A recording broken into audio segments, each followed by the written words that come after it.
Bonjour à tous et bienvenue dans cette vidéo sur l'UFC 313 où on va débriefer les rémunérations.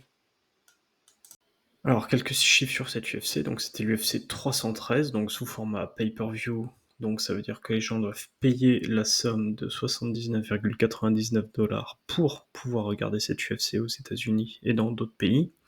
Il s'est tenu à la T-Mobile Arena à Paradise dans le Nevada aux USA.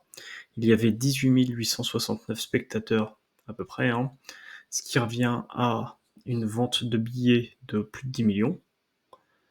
Et il s'est vendu à peu près entre 800 et 850 000 PPV, ce qui fait entre 68 et 63 millions de dollars de pay-per-view. Donc c'est un UFC qui a plutôt pas trop mal marché, même si on n'a pas dépassé le million de pay-per-view. Pour rappel, les 4 combats qui ont marqué cette soirée d'un point de vue classement, donc c'est les 4 que vous voyez à l'écran. La victoire et la prise de ceinture d'Ankalaev sur Pereira, victoire de Gadjeu sur Fiziev.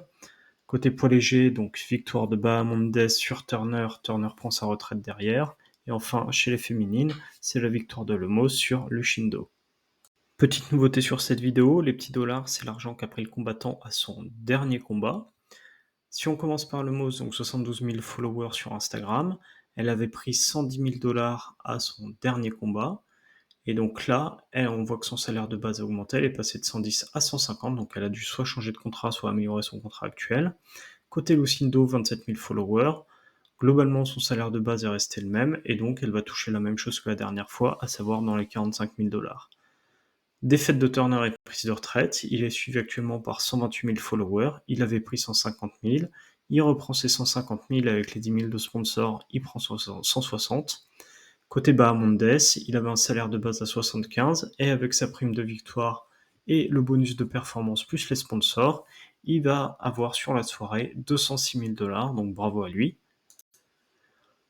Côté main et co-main event, donc Gadjeu, dernier combat, il avait pris 1,5 million, donc 500 000, 2,4 millions de followers. Et sur le combat, son salaire plus le sponsor, bonus de performance à 50 000 et une petite partie des PPV, ça lui a fait un salaire garanti dans les 1,4 million. Côté Fiziev, 1,5 million de followers, il avait pris 300 000 à son dernier combat, on voit que son salaire de base c'est toujours le même, et avec tout ce qui est à côté, sponsor, bonus de performance et une petite prime sur les PPV parce que le co-main est quand même assez costaud, il est quasiment 1 million de dollars sur ce combat, donc bravo à eux.